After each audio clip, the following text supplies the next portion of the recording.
Alright, this video is about a PSP that I'm currently working on and have partially finished. A customer I had talked to the other day, yesterday, I went to his house and I picked up a PSP. He claimed that it was water damage, like it got dropped in water and the unit was powered on. And when it fell in, it immediately, I guess, got corrupted, like there's corrupted lines in the display, and it refused to power on afterwards. I think he did pull the battery out afterwards, which is a good thing because that's usually what damages it, when there's power and water flowing through. And not only water, but one that's ionized, like regular, like tap water. But anyway, this PSP did not power on after he pulled it out of that situation, and I'm assuming that he disassembled this PSP, because when I went to open it, there's actually the label that was on here was partially peeled. You can see I removed it now, but if I go over and get my sticker, well, his sticker, I don't know if you can see it clearly, but it looks a little bit rough. Actually, this is probably like the second or third time it's been peeled off. I'm thinking he peeled it off at least twice because there's two screws and he didn't realize the first time. And you know, it's kind of obvious how these get like messed up when people try to remove the screws behind these. But anyway, putting that aside, when I opened up the PSP, I realized a circuit or a ribbon cable behind here was actually removed, and when that's removed, these lights on the side, like the orange charging light and the green light that indicate that the unit's on, did not come on no matter what.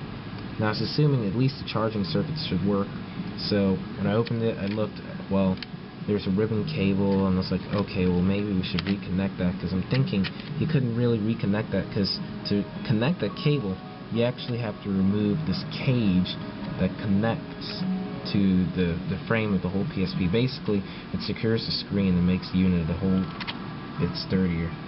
Now, what I did after removing the screws here, and behind here, I gently removed this and kind of put it off to the side.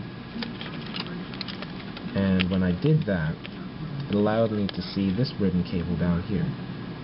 That cable that connects up down here all the way to the main board is what connects basically like some of the charging circuit here, your basic buttons, like your sensitive, not D-pad, but the thumb buttons on the right for like triangle, square, etc., etc., and your right trigger. And when those are not connected fully, either you're missing a few button combinations or you don't get power up because this switch right here is not connected. But anyway, I reconnected that ribbon cable that was underneath here. It's kind of like a latch that goes there. And I just seat this and the LCD, which is fully functional. And I just, you know, kind of set things up, not fully, but enough that we just get the unit powered on. And what I'm going to do now is get the battery in the back of it. I see it's just regular Sony battery. And put that in the back of the unit.